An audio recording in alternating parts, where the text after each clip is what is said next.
Hi everyone, আসসালামু আলাইকুম। আশা করি সবাই ভালো আছেন।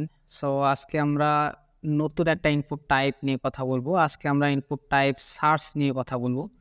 অর্থাৎ অনেক সময় দেখেন না আপনারা সার্চ করতে হয়, গুগলে সার্চ করতে হয় বা অনেক ওয়েবসাইটে সার্চ বাটন থাকে। সো এই সার্চ বাটনটা কিভাবে আমরা HTML এ তৈরি করতে পারি? আমরা সার্চ বাটনটা মূলত একেবারেই উপরে তৈরি করব, সবার উপরে। তো চলুন আমরা সার্চ বাটন কিভাবে তৈরি করতে পারি? সো আমাদের ভিজুয়াল স্টুডিও কোডে একেবারে সবার উপরে অর্থাৎ সব ফিল্ডের উপরে আমরা সার্চ ফিল্ডটা তৈরি করব, তাই না? তো স্পেস দিচ্ছি, দিয়ে আমরা এখানে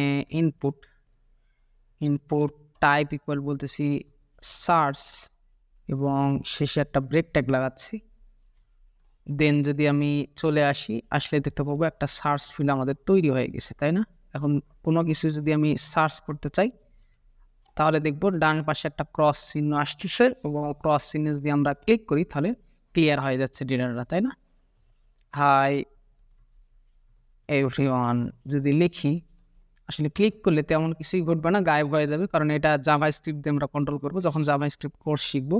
আপাতত আমরা সার্চ একটা ফিল্ড তৈরি করা শিখলাম। তো চলুন আমরা একটু বাকি আমাদের যে কাজগুলো সেই কাজগুলো সেরে ফেলি। সো আমাদের লেবেল নিতে হবে, লেবেল নিচ্ছি এবং লেবেলের মধ্যে বলতেছি সার্চ এনিথিং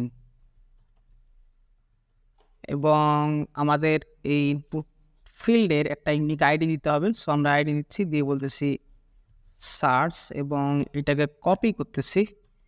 দেন আমরা ফর অ্যাট্রিবিউটের ভ্যালুতে সার্চ ভ্যালু পেস্ট করে দিব এবং আমরা নেম অ্যাট্রিবিউট দিতে হবে, তাই না? সো আমরা নেমে বলতেছি সার্চ এবং আমাদের আরেকটা ভ্যালু অ্যাট্রিবিউট নিতে হবে, অর্থাৎ ইনিশিয়াল একটা ভ্যালু আমরা দিয়ে দিচ্ছি।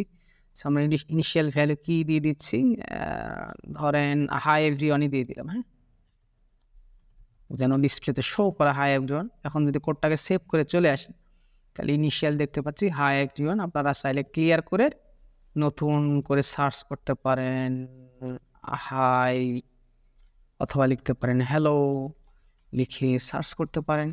সো আমরা আজকে শিখলাম কিভাবে একটা সার্চ ইনপুট ফিল্ড তৈরি করতে পারি। দেখা হচ্ছে পরবর্তী লেসনে। সে পর্যন্ত ভালো থাকবেন, সুস্থ থাকবেন। আল্লাহ হাফেজ।